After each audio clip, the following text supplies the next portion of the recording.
My team, kinda power. I love the power. I love the power. Hi and welcome to the Big Footy Port Adelaide podcast. This is a weekly podcast about all things Port Adelaide Football Club. I'm your host for this evening, Macca 19, and with me is regular co-host Fishing Rick 04. How you going, mate?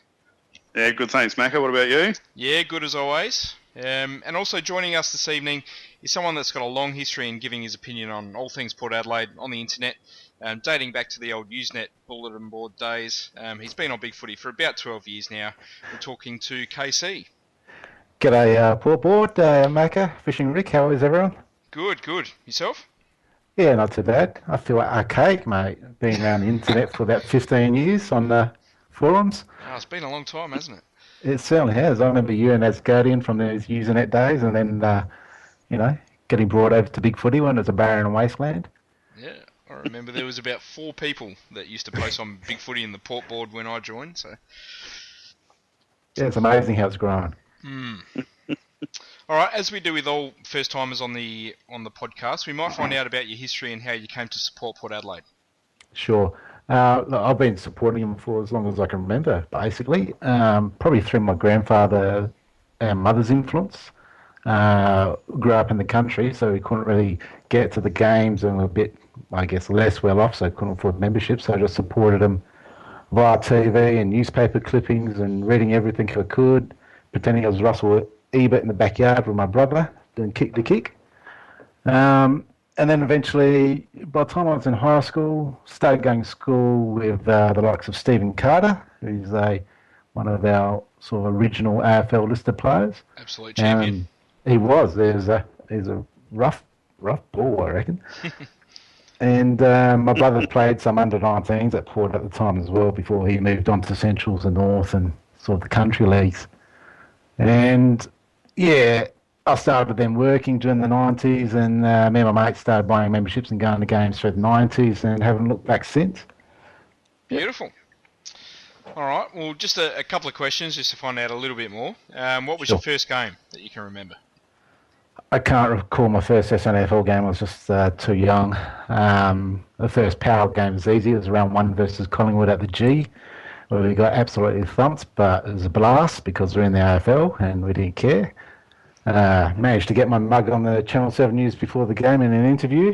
Beautiful. So it was a bit of fame there for me. What's your favourite match? I'm going to go to the obvious one there. Well, one of the obvious ones, which is the 2004 prelim versus St Kilda. It's just a super crazy atmosphere. Easily the loudest ever I've heard at Amy Stadium. After years of frustration, it all just got released at the end there when we finally made it into the grand final. But if I was to pick one which was a bit of an unknown game, which was my favourite, it would be in our first year, 1997 round 12 against the Bulldogs at Princess Park. I think we were down by about 40 points at quarter time. Yep. And we slowly just got back into the game, and we ended up running over the Bulldogs by about 12 points in the end. And to me, I just remember thinking at the time, you just never ride on Port Adelaide. And, you know, it's funny, we brought the slogan back, never ever give up. But I remember thinking that then in that game, it was just awesome. It is one of those real underrated games. I mean, no one really talks about it much anymore, but to come from, I think Bulldogs were top of the ladder at the time as well. So for the young upstarts to go over there at their own home ground and come from behind from 40 points down, fantastic effort. It was probably the only decent game that Nigel Feagott played for the club as well. At AFL level. Yeah, I was looking through the stats of that game and I saw his name pop up with 3 goals and I thought, oh, what else did he do for us? But Not much. But the other thing about that is you think 40 points down, you know, and in today's game, that's nothing, you know, we've done it, you know, in a quarter and a bit in today's football. But back then, that was a huge margin at the time. Definitely. And your favourite player, either past or present? Well, he's known as Super Gav in our household, and I've got a floor-to-ceiling poster sitting right next to me of him. So the one and only Gavin Wangeleen. But again, if I was picking someone a bit not so common, I was a big Darryl Poole fan when he first came in. Yes. Definitely. A raging bull. Yeah, he was a, fantastic player for a guy who's basically blind out of one eye. Yeah. What about David? What about David Brown? Did you have a soft spot for David Brown? Not too much. No, I mean, No? respected him, but no, I was always a Polec fan, Meaty fan, you know. Hodges, obviously, I know Macca just loves Hodges, but yeah. We could do a whole podcast just on Hodges, I reckon. That'd be fun. Absolutely. And Stephen Cutler as well.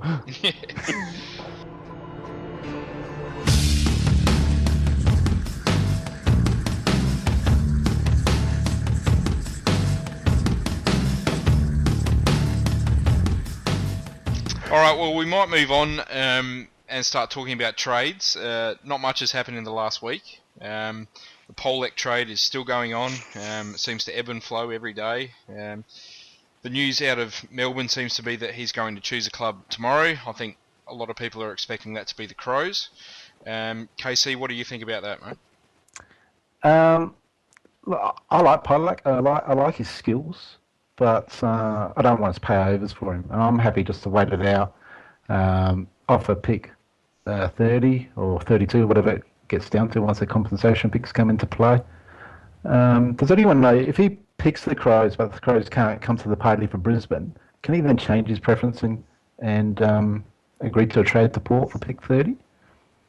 Yeah, I mean, it's not set in stone. I just think it would be a bit embarrassing if he comes out and sort of says, I want to go to the Crows, and then has to sort of backtrack and say, oh no, I actually want to go to Port now because the Crows can't get it done. That would be a bit of a Nick Stevens sort of move, I think.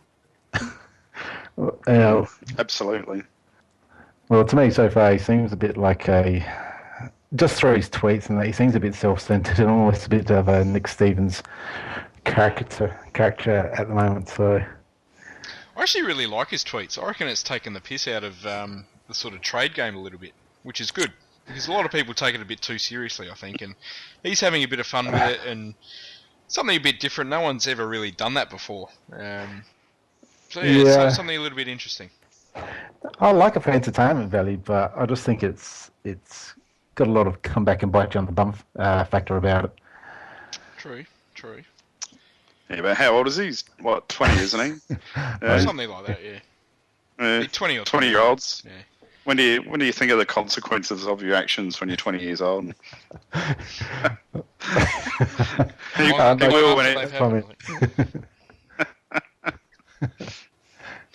And of course, we're still in the market for a key forward. Gumbleton seems to be probably the most likely pick out of that. And even then, it's still unsure whether we might actually get him or not. Rick, your thoughts on Gumbleton possibly coming over? Well, I think I posted earlier in the week, do we look at maybe Gumby with our second pick and offering Polec with our first and swapping the sort of second rounders or something around, or taking Brisbane's second with the Polec? And I'm open-minded to it, but I'm sort of nonplussed either way. I mean, as everyone's pointed out, his injury issues are hideous, and Ford Fairlane had a good stat during the week. I think, what was it? He didn't win one contested contest or something statistically. So, I mean, that's not setting the world on fire for a key position forward. So, I mean, and it's very similar to Polec and Butcher. I mean, how long do you run on reputation before sometimes you got to deliver something? So, I mean, we could probably roll the dice with him, and we need another key forward, whoever that is. But I'm not going to be crying if we don't get him. I saw that key stat you're talking about that Ford put up, and I was actually absolutely shocked about it. I just never thought that would have been the case. The no contested marks. But as you say about his injury issues, I was having a look at his injury history, and I think back when he played about 17 games, I think it was in 2011. He then suffered some broken ribs and a punctured lung, which isn't too bad when you think of that as an impact injury. But his main injuries this year seem to be some hamstring injuries and back-related disc problems there, which is a big red siren for me of stay away. Especially, we've seen the difficulties we've had with Butch and getting him on the park. I'm not sure if I want two players on our list in that same position. Yeah, it's a tough one. I think Gumbleton's got a lot of talent. I'm just not sure he's ever going to realise that talent just because of his injury issues. Whether we get him, it might take some pressure off Butcher if we can get them both fit at the same time with Schultz up there and also Westhoff as well. It'll give a chance for Mason Shaw to develop a little bit more before he gets the pressure put on him. I don't know. I think we definitely, as I've said before, we definitely need another key forward to come good to take that pressure off Schultz and give us a second or a third, genuine marking target.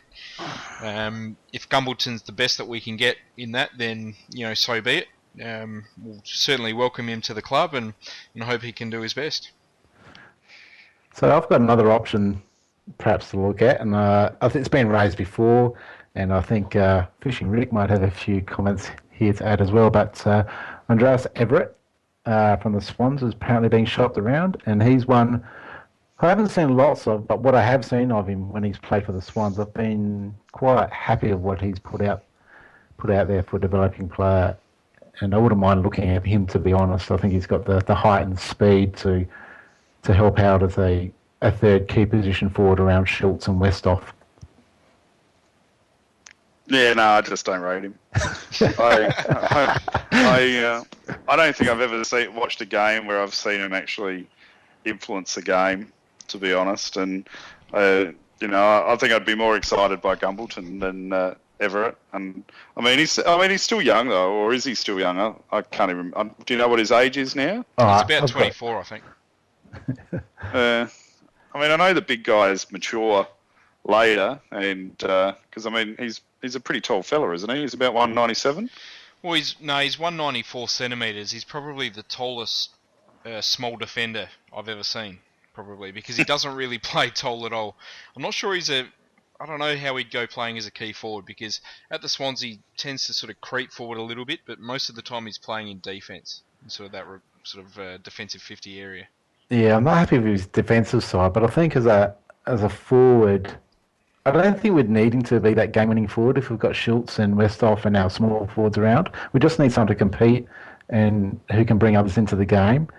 And then it just can put some pressure onto Butcher to, earn his spot into the team and give some time for Butcher and Shaw to develop underneath him.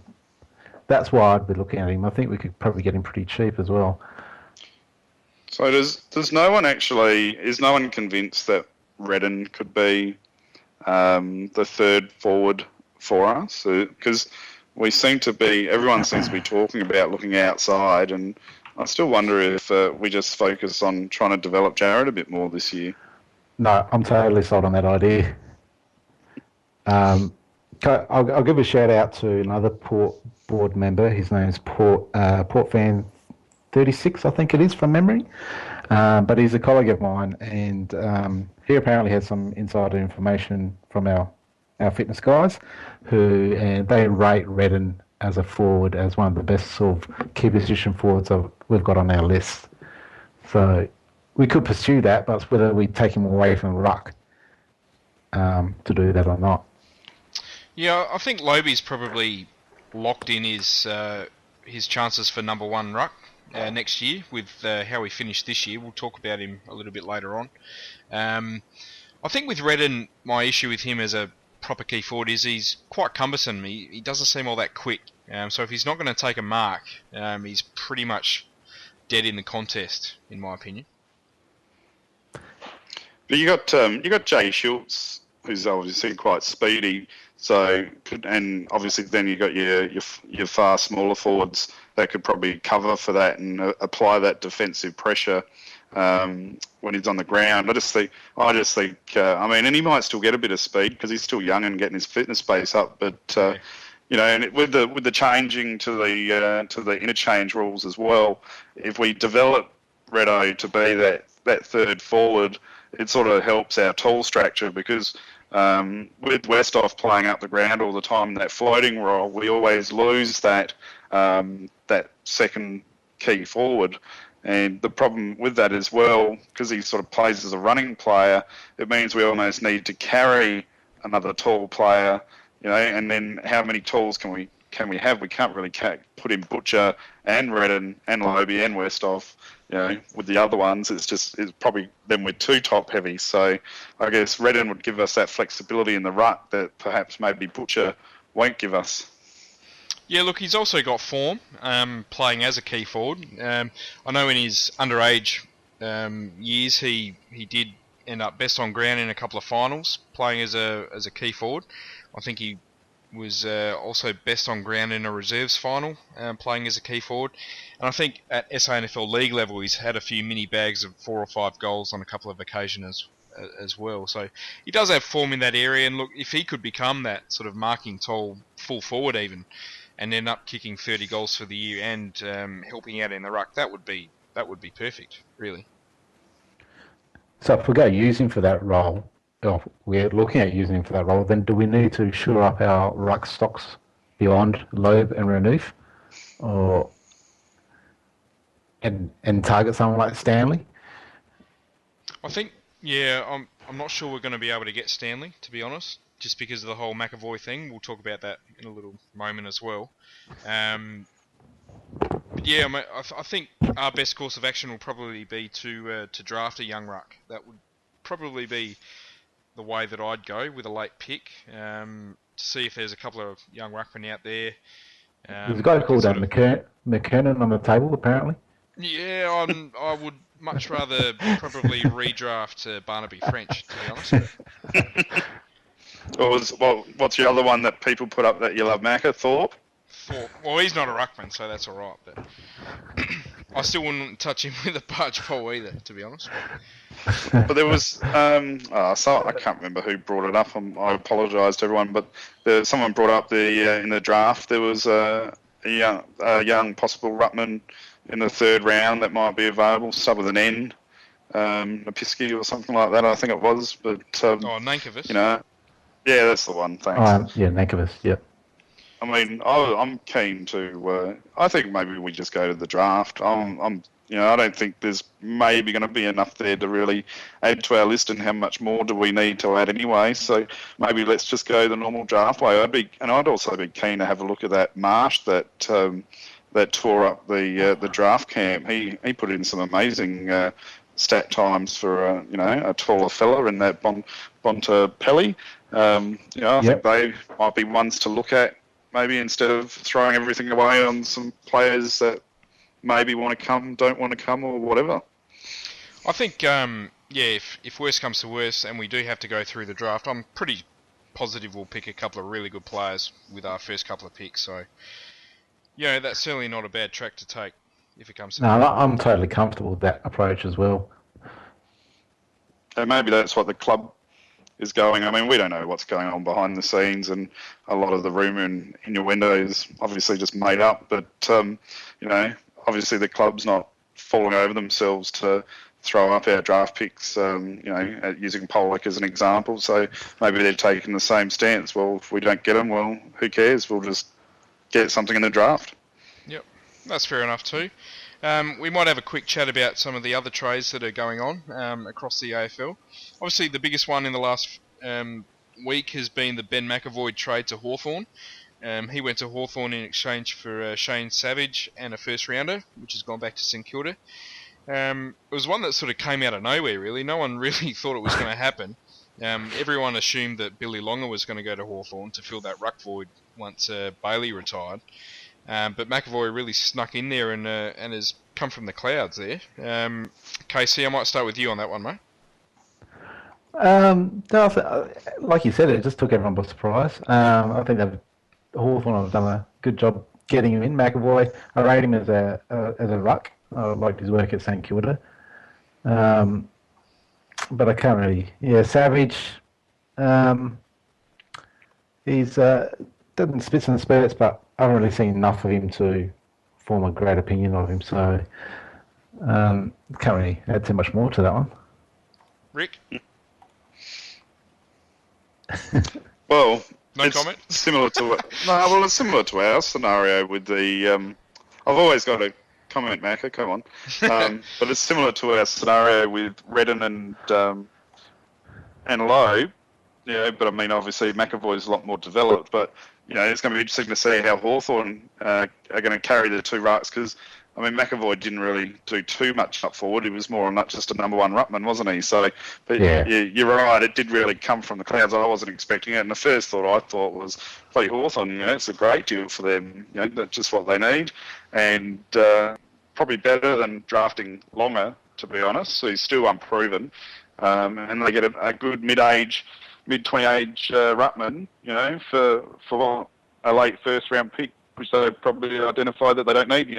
What was it in the, after the grand final, they're talking about how they're going to create this big never-ending dynasty of success through their new system that they've got. So they probably don't need to recruit juniors anymore. But, good luck to them and good luck to McAvoy, and see how it goes.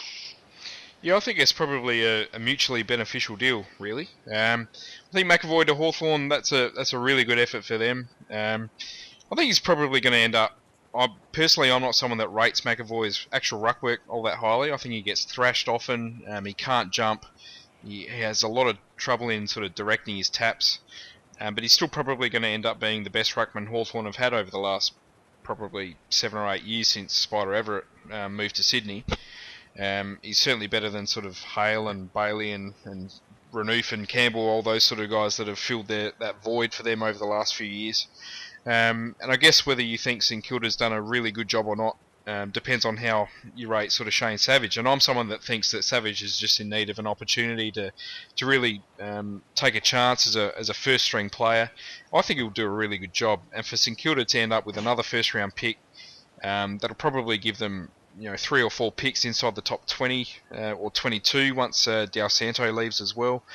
I mean, that's just basically an instant rebuild for them, which is exactly what they'd be after, because they need all the help they can get in terms of young talent. Yeah, what pick are they getting? 17 roughly, or 18? Yeah, well, I think it would be 18 depending on the buddy compensation. So either 18 or 19, I would think, for that one. Yeah. The other big talking point is Heath Shaw looks likely to go to GWS. Yeah, look, I think it's Heath Shaw. I think everyone knew had to leave Collingwood too. It's a bit of a destructive force in their defence there. Monfries took into the cleaners in both games they played this year. I think it's a good pick-up for GWS. They need that experience, especially down back. They've got Phil Davis and a few other young players, but they just need that experienced leadership to help them, keep things under control on the field. I think the forward line is in good order. The midfield's okay, but I think the defence just really needs some shoring up. So Heath Shaw will do the shoring up. Yeah, it's a good pick for them. When he's not being an absolute wanker, he's a really good player. So I think a 4 or 5 year deal might be stretching it a little bit, but I mean, let's face it, the ball's going to be down there quite a bit still next year and probably the year after as well. And sure, someone that has proven he can be a fantastic rebounder from defence. So that can only help their side, really. I think it's a really smart pickup. And it looks likely that Taylor Adams might go the other way and go to Collingwood, which would really shore up their young midfield depth quite well for the future. We got the power to win, power to roll, come on, for Adelaide aggression, we are the power from Port. So as we've done the last couple of weeks, we'll start cracking onto our player reviews again. We've got another 9 or 10 players to review this week, starting with Tommy Jonas. He's someone that came from the Clouds this year. He played a few games in 2011 and 2012, really impressed as a sort of a defensive tagger. But this year he really made his name as a key defender, playing probably out of his weight division for a lot of the year. He did play some games on Smalls, but a lot of the best work that I thought he did was on Tolls this year. Rick, how did you see his year? I'm a massive fan of Tom Jonas, and I thought he had a fantastic year, and he's become very instrumental for us in a defensive half. And I'm looking at the stats on the website for his season, and really the stats don't mean much to me at all in relation to Tom. It's just been the way he influences the play. His third man up has been fantastic, but his hardness at the contest for the whole year, and he's been great. And I mean, that bump where he got robbed of 3 games was just a perfect bump, and he is just one solid unit now, and he's very, very reliable, and what a great pickup he's been. I'm just overwhelmed with emotion. I think I'm going to cry with my love for Tom. I did actually want to say something else, but it's just slipped me. So I'll wait for you guys to start chipping in, and then I'm sure it will come back to me, and I'll think of it. But I mean, what else can you expect from the guy? Oh, that's what it was. Someone brought up this week, I can't remember who it was, but they spoke about Hawthorn not having any tall defenders, but players with speed and still being able to reach the ball. And I think that's what Tom's able to do. He's got a good read of the play, and even though he's not very tall, he still gets in there and he's still able to influence the comp test, and height doesn't really matter for Tom. And I'm looking forward to a fantastic year for Tom next year. Yeah, I'm going to slide over there in the Tom Jonas love beef with you there, Fishing Rick. I absolutely loved his year. Like you said, statistically, it was quite similar to last year, but just watching him play seemed a lot more self-assured and reading the play and rebounding aggressively out of the defensive 50. He just seemed to take a lot more ownership. Up until that point, he got suspended. I think that really robbed him of some of that assurance, and when he came back, he seemed a bit hesitant in his few games after that suspension. Yeah, I'd probably agree with that. I think he's definitely one of our success stories for the year. One of the reasons why we jumped up the ladder as much as we did. And it started early on in the year. The game he played against Taylor Walker in the first showdown was fantastic. And when he went on to him after half-time, really shut him out of the play. Obviously, he had a number of fantastic games throughout the year. I thought probably his game against St Kilda was close to his best as well, even though he got suspended that game. Yeah. And of course, his final against Collingwood, that first half was just magical by him. Yeah, no, I agree with everything everyone said there. So hopefully he can continue it next year. The only injustice... Yeah, well, that's right. But the only injustice for Tom was getting 3 weeks for that hip and shoulder, where there was nothing wrong with it at all. That's the only blemish, and that's not his fault for the year. No. If I had one more criticism, and it's not specifically for Jonas, it's more for our entire small defenders, it just seems that as a defensive 6, we seem to struggle a bit when the ball hit the deck to kill the ball and bring it away. I thought we got exposed a few times when we'd often kill the contest in the air and bring it to the ground. Some crumbing goals just seem too easy for the opposition. I think we need to focus on that a bit as a defensive 6. So that's my work on this for next year, Jonas. Yeah, I think that's a very fair call, actually. That's a very good point. So next player on the list is Matthew Lobe. He's someone that had quite a bit of a different year this year. He started all right, playing as our probably second ruckman behind Redden. But his year really came to the fore when Redden got injured mid-season. He was out for the rest of the year. Lobe came in and just absolutely dominated in the ruck from around about round 12 onwards. He played as pretty much the sole ruckman for the rest of the year. And if he had have played as the sole ruckman for the whole year, he probably would have gone pretty close to the best and fairest, in my opinion. He had a number of games where he was close to best on ground. Kaysee, how did you see his season? Mate, his dream team price went up 120,000 over the year, so I was ecstatic about that. I think he's now a number one ruck without question.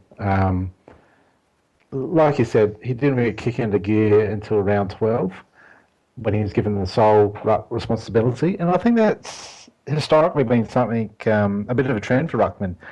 When you historically play 2 ruckmen, sometimes they both struggle a bit, but as soon as one of them goes down with injury and the other's handed the main role, they seem to lift consistently. And he did that from round 12 onwards. His hit-outs just went through the roof. He was averaging 18 last year, gone up to 23 as the season average for this year. But if you just take into account round 12 onwards, they went up even further to about 33 hit-outs, which put him in the top 5 ruckmen in the league, I think. But not only that, his tackling was just ferocious. I mean, he had 15 tackles versus Fremantle and 11 versus Sydney, which was just huge. So, I loved loves this season. You don't really get that much from ruckman tackling, but I think that's a real key to his a real strength to his bow. Matty Lobe is just his ferociousness at the contest. He's happy to get his hands dirty. He'll chase the ball if it comes to ground. He'll pick it up. He'll kick it forward. And if a player's in his way, he'll absolutely crunch them as well. What's interesting, though, is Kaysee, what you were saying about the tackles was, even a couple of years ago when he got a couple of opportunities and he wasn't showing that much, one thing he did show, though, was the ability to get in and get his hands dirty, as you were saying, Macca. And I guess now that the rest of the game's evolving, he's becoming a more mature player. And, I mean, if you look at his physique now, he looked like a man out there amongst the men, and he competed like a man. And I think he's only going to get better. And, the club took a first-round pick on him, and it just shows that the big boys take a long time to develop. And I was really happy with the way he progressed in the second half of the year, and I'm really optimistic that he'll be our number one ruck next year. And again, I agree with what you're saying, Kaysee. It always seems to be, especially with ruck, that there's always one dominant ruckman that seems to flourish with the majority of the game time. So that's why I find it really important if we can get Redden back into maybe that forward role. But in relation to Lobe, I was going to say, I remember a similar thing happening with like Barnaby French. He was a back at ruckman. As soon as he got given the number one role, he just went on leaps and bounds before we traded into Carlton. And I think Dean Brogan as well went through a similar sort of increase in responsibility and increased output. Personally, I didn't think Matty Lobe had this in him. It was only 12 months ago where he was getting kind of thrashed on a weekly basis and giving up 60 hit-outs to Sam Jacobs for the Crows and all that sort of thing. And he really turned his career around this year. He probably needed to do it. The club had a fair bit of patience with him, and he's really paid dividends. And look, I think he's, it's pretty clear he's locked in that number one ruck role for next year. And hopefully he can have a full season, just how he did the end of this season. So moving on, the next player on the list is Tommy Logan. Good old Mad Dog. He's one of the players that, as it's come out this year, he's lived on one-year contracts for the last 5 or 6 years. A lot of people probably thought he should have been delisted at the end of 2012. He got another chance this year. He only played about 8 or 9 games, but every time he came in, he really performed his job and his role in the team well. Got plenty of the ball, used it well, and most importantly, he defended better than he has probably in the last 2 or 3 seasons. Kaysee, how did you see Tommy Logan's year? Like you said, he's just a depth player, and that's why I've always really seen him. And happy to have him in our side in our previous years where we were really struggling. But now that we're starting to get some quality mids into our team and out on the field consistently, he's going to struggle to really keep his place. But then again, he pulls out a blinder like he did against Collingwood in the finals, and you just think he's just built for the finals. So, like I say, he's going to be a depth player, but he'll be one of the first ball pulled in if there's sort of a position available, I think, just because you know what you're going to get from him. No, you're right. I think he gets a bit of a rough deal sometimes.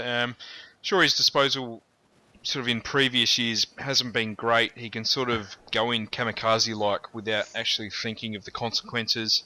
Tends to knock himself about a bit too much and can leave himself a bit concussed and sort of on the bench and, puts the rest of the team under pressure. But this year I thought, he really sort of pulled that back and was a bit more mature about how he went it when he got a chance. Yeah, no, I agree with that, Macca. I think Ken and Burjo and Adam Richardson have probably really helped these fringe type players we've got just to eke out a little bit more from their skills and their abilities. Well, I thought his disposal and his decision-making this year was probably been the best I've ever seen from him. So I don't know if that's attributable to Burgess and the extra fitness base, but I really bagged out on him over the years with his disposal and decision-making, but I thought he really stepped up. And I wouldn't, if he was picked in the first 22 come round one, I wouldn't begrudge him of his place considering how he finished off the back end of the season. Yep, I think he's got another contract for next year, another 1-year contract. Do we see him staying on for 2015? Or do you think 2014 might be his last?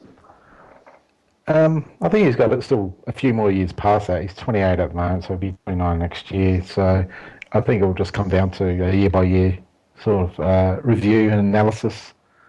He probably deserves a 2-year sort of contract just to give him that security at the end, I think, just from his loyalty and dedication. He's almost Jared Polton-like, because I'm pretty sure that Polk's lived off 1-year contracts for pretty much his whole career as well.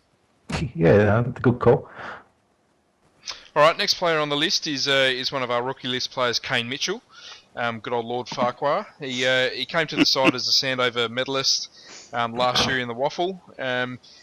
He managed to get into the side for round 1. He played about 10 or 12 games for the year. Didn't have much of a go at the SANFL. He was kind of the super sub for us for a lot of the year. Kaysee, how do you see him progressing next year? I think he really struggled to fit into a role so far. As you said, a specialist sub so many times, in and out off the bench emergency list. So I think it took him a while to get settled, but it's great to see him really perform in that specialist role, sub role there for a few games. I think you could visually see his kicking skills playing on his mind in some games, and I'd just like to see him just back himself in and just, if the kick's there to be made, take it instead of trying to either hand pass out of it or run around it or something like that.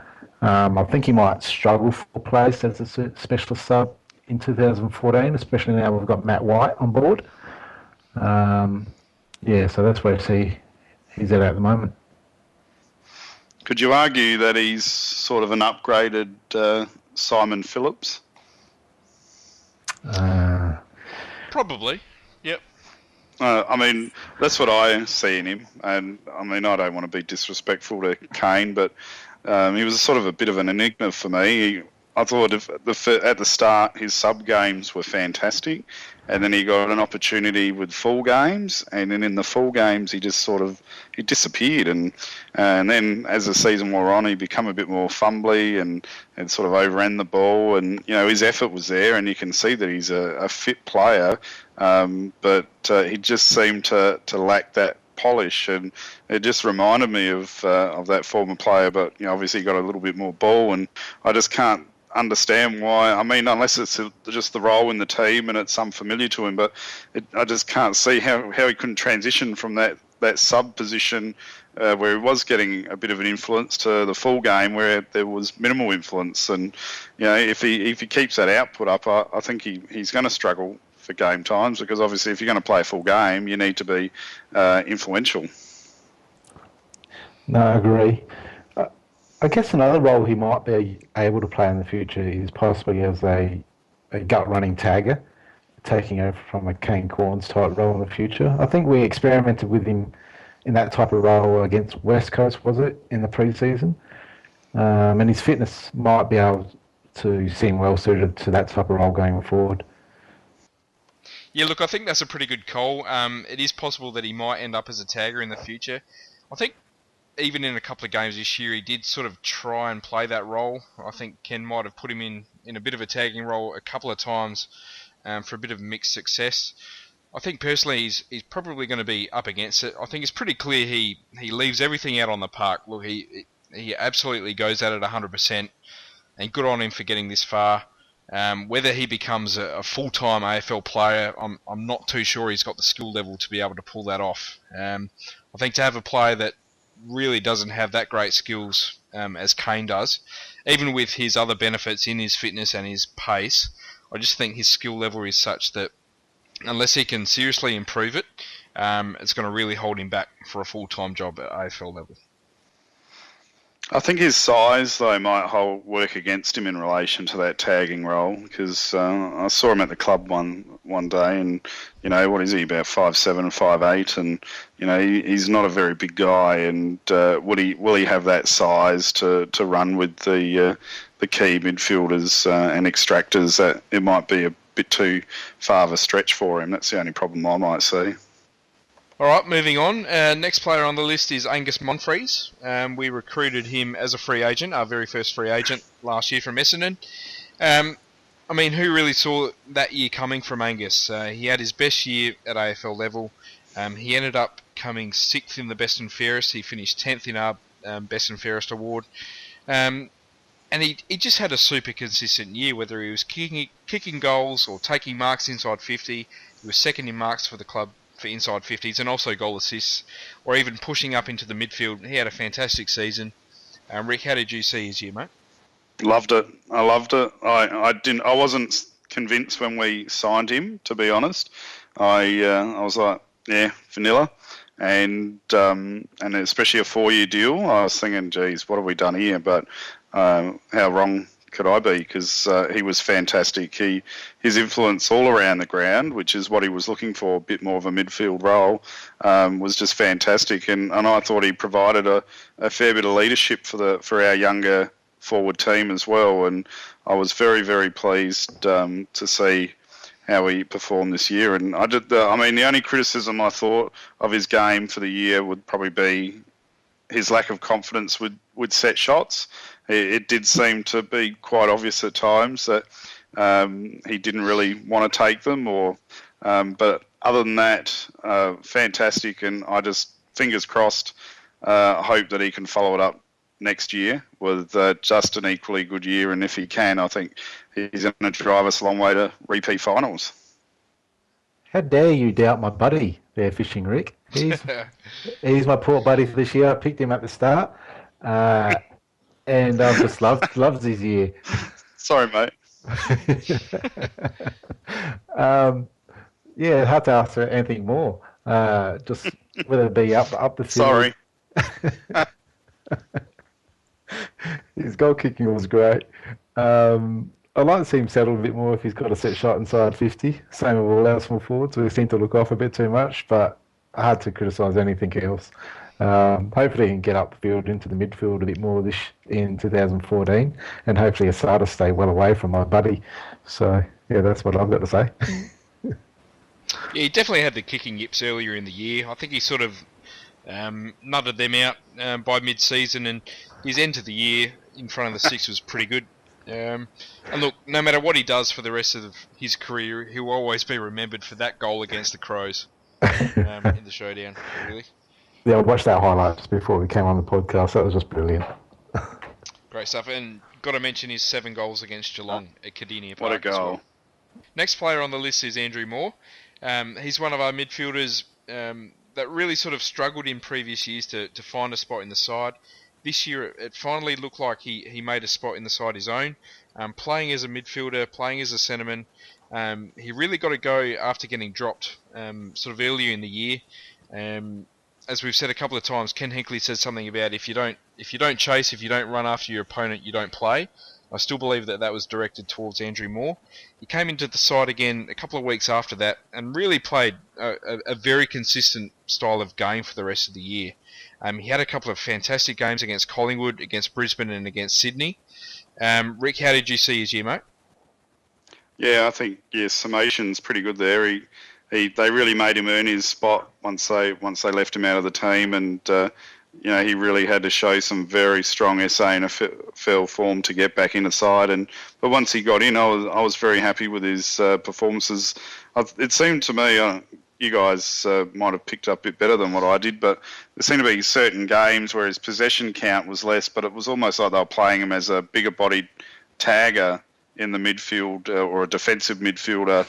More so than an attacking midfielder, but I thought he really, once he came back and cemented his spot in the side, he really influenced games and the team structure, and he started to win the supporters over. I remember at the start of the year, people were questioning him and willing to trade him off the board and over to a new club, and as the season progressed, more and more loving came for him, pardon the pun, and he now he's starting to win over the faithful, and I'm glad he's starting to repay the Pick 9 faith that the club showed in him. Yeah, I agree there. A lot of what both of you have said. His best season today, he managed to string 13 odd games together. just going back to his SAFL form, he won the sort of Player of the Week there 3 times before he got recalled to the team, so definitely earned the call up. And once he did, there's some games he just was a beast in. I think he can still occasionally go missing at times. In some games, you're just wondering where the hell he is. But in others, he was just a beast in the packs. And I just love his size for a midfielder. He's about 188, 189 centimetres. And I just love those tall midfielders. So I'm looking forward to watching him in 2014. He's probably one of the players I'm really going to enjoy watching. Hopefully he can continue on and string together a full season and just keep going up. I think he's got the talent and also probably the confidence now to really push his game up into that sort of becoming an A-grade player and really living up to his draft ranking.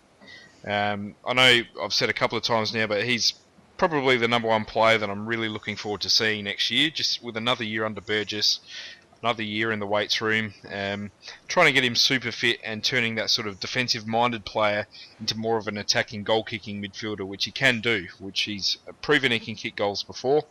It's just a matter of him doing that on a consistent basis in 2014. Alright, moving right along. Next player on the list is Jakey Need. He's someone that I had pretty much no expectation for at the start of the year when we picked him up. I thought he's an 18-year-old that we've got through the sort of GWS trade with Homsch, who's very small, very short. I thought this guy's going to spend a couple of years in the SANFL reserves.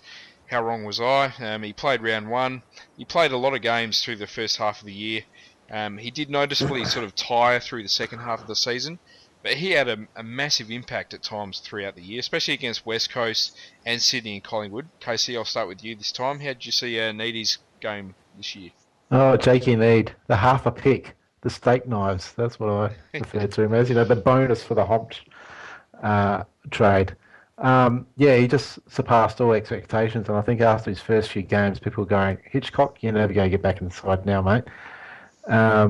His tackling defensive pressure inside the forward 50 was just electrifying, and early on in the season, him and Wingard together just had this uncanny sort of instinct of knowing exactly where each other was, and it just seemed to love setting each other up. He definitely did tire towards the end of the year there. I think he had a 3-game stretch where he had, I'm just looking at the stats here now, he had nine disposals in total across 3 games. Some of those might have been as a sub, but that is just still far too low. Just looking forward to him just getting a bit more consistent and keeping that pressure on, and just be a bit more, again with our small forwards, be a bit more confident in kicking shots on goal if he's got the chance to. So. Yeah, I thought he was fantastic. I called him my little Blakey. My son's name's Blake, and I kept saying to Blake, he's 16. That kid out there is playing AFL footy, and he's the same size as you, and he's running around with men on an AFL footy field. And then I didn't care what Jake Need did. Once he busted Dangerfield's nose, that was it for me. Fantastic. That was my highlight for the year with Jake. I didn't care if he fizzed out for the rest of the year. He did his job. And not only that, he did that tackle on Dangerfield as well, where he took him to the ground, grabbed his arm, pinned him, brought him down. For a little fella, he has got some strength about him. And, I think that's what makes AFL football so exciting is you've got such a difference in player types that can play our game. I mean, you got Aaron Sandlands at 211 centimetres, and then this little kid at 68 kilos running around bringing adults down to the ground.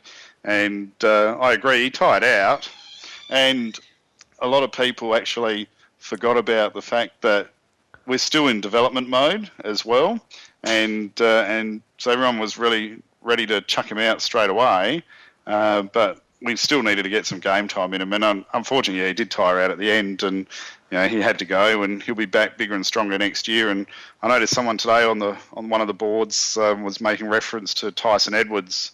Oh no, sorry, I'm going to be shot down for this. It was actually on 5AA, heaven forbid, and Stephen Rowe was talking about Tyson Edwards making reference to the fact that he sees Jake Need having another good 4 years in the system to develop, and I think they were making reference to looking at Didac and saying no way to Didac because Tyson Edward wants to pump more and more game time into Jake Need now that Tyson's taking over that forward role. And look, I can only see Jake coming on over the next couple of years and hopefully busting a few more Dangerfield noses. Well, he's just a masterclass in terms of forward pressure, and we haven't really had that sort of player in the forward 50 for just about ever, to be honest. And it's something that we've really lacked and something that Needy gave us in spades throughout the year. I think, he had a bit of a lull mid-season and pretty much everyone, myself included, expected him to be dropped. But his 2 games against Sydney and Collingwood, against 2 fantastic opponents, just his ability to harass and harangue and cause turnovers was as good as I've ever seen from any player in those 2 games. Yeah, Especially considering he only had 12 disposals in each. Yeah, I think he won the Rising Star nomination for that Collingwood game, wasn't it? Yeah, I think so. Yep. Yeah, so that was well earned. Next player on the list is Benny Newton. He's been on the list for 3 years. He hasn't actually debuted yet. He's got a contract offer in front of him for next year as well, I believe. He's someone that came on really well towards the end of the season. He's had a lot of injury issues over the years.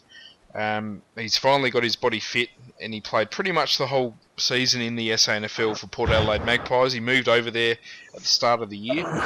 And his second half of the season, he really started to show what the club sees in him. Rick, I might start with you with this one, mate. Yeah, I can't really comment on his form, but I mean his SANFL form coming to the end of the year was pretty good. And I think sometimes as supporters, and I think I've said this in the past, we're too quick in writing players off. And, some of these young fellas just need time. We drafted him with injury issues. And, and obviously it's taken him time to get his body right. And now we're seeing under the right fitness regime that he was able to string games together, got into the midfield rotations with the Port Magpies, and was able to develop a solid game as the game progresses. And hopefully next year he starts off with that big form and he's pushing for senior selection because an extra midfielder won't go astray for us next year.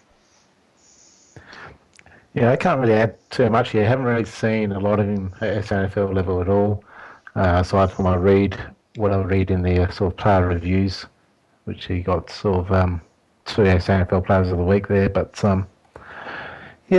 quite happy to have him as a depth player on our list and see what comes of him. He's still got plenty of time up his sleeve, so just sit and wait and watch, I guess. And the last player we'll do this evening is Cameron O'Shea. He's someone that really probably shocked every single Port supporter this year. A lot of people thought he should have been delisted at the end of 2012. The club obviously showed faith in him and were absolutely repaid with that faith in drastic fashion. He finished in the top 10 in both the Port Adelaide and the Big Footy Best and Fairest. Also finished 8th in the Toots Hibbert Best Team Man Award as well. He really came on as a quick sort of rebounding defender who's was able to sort of drop in front of packs and take marks. He kicked goals on a couple of occasions and was able to work through the midfield as a tagger as well. Kaysee, I'll start with you with this one. Yeah, I've always liked him actually, despite his early blunders in his career, their brain fade moments. I think with a lot of defenders, they really need experience and game time to learn their craft, and that takes a few seasons to build up. And for a number of years there, we just had a lot of new guys in our defence. We had O'Shea, we had Jacobs, Jonas coming in, and Pittard was the other one I was thinking of. And we're just throwing him into the deep end and expecting him to perform under pressure. And the blunders always just stick out like dog's balls whenever we're watching a game, and we sit there cursing him. But with some of them, a lot of them they just need time, I think. And I was happy to wait with him, and we've seen it this year that as the defence has become more stabilised and they're getting some games under their belts. I think how many has he got now? He's probably up to about 30, maybe. So just checking. So he's up to 46 games now. So he's approaching that 50-game milestone. He just looks a lot calmer and confident now. We're getting a settled defensive six, and I think that's helping all of the defenders They know where each other's going to be. And I just love, he just reads the play so well, and he's got pace to keep running throughout the game from start to end. So looking forward to his career. You're right there, Kaysee, and I've got to say, I'm going to troll Porsche and Eddie here and say I was one of his biggest defenders, but seriously, they stuck by Cameron, and he really repaid the faith of all the supporters this year. And again, it just shows sometimes we're just too hasty with these young fellas, and we just need to give them a bit of time. I mean, he got crucified 2012 in that Sydney game, and he's still learning, and they're all learning, and he's starting to show us that he can read the play.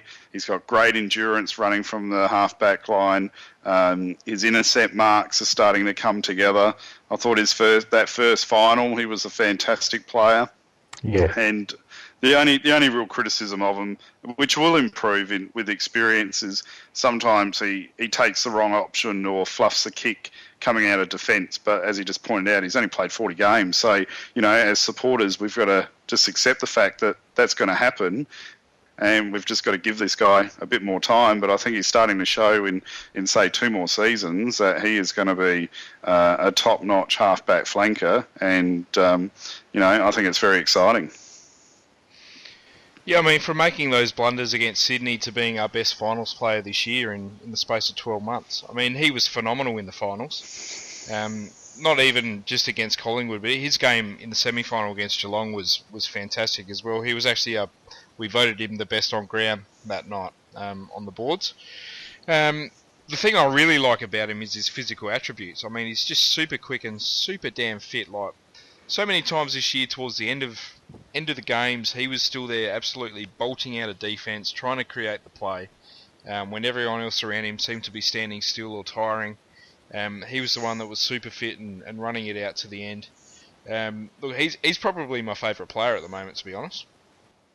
Yeah, I think he's going to be a defensive gun going forward. All right, well, that's pretty much it for the evening. Kaysee, thanks for coming on. Oh, thanks for having me, guys. Can I just do a bit of a shout out here, sort of? Absolutely. My mother-in-law passed away last night, so over in Canada. So I'd just like to say rest in peace, Bev, and we're thinking of you. That's sorry to hear that, Kaysee, but Yeah, terrible. Yeah, it was coming for a while, so but not easy all the same.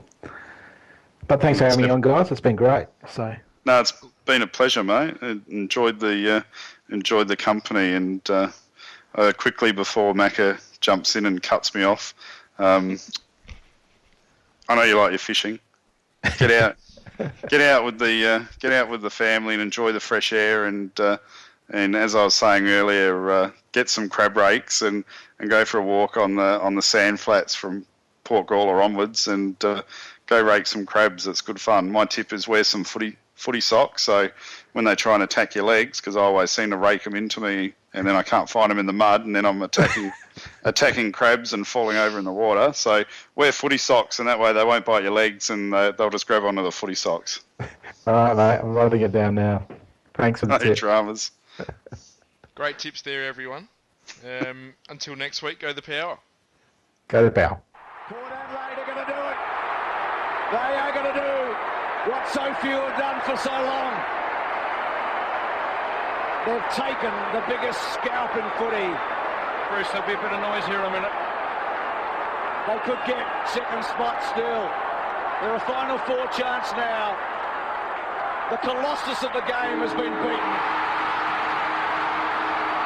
It's the best win this club has ever had.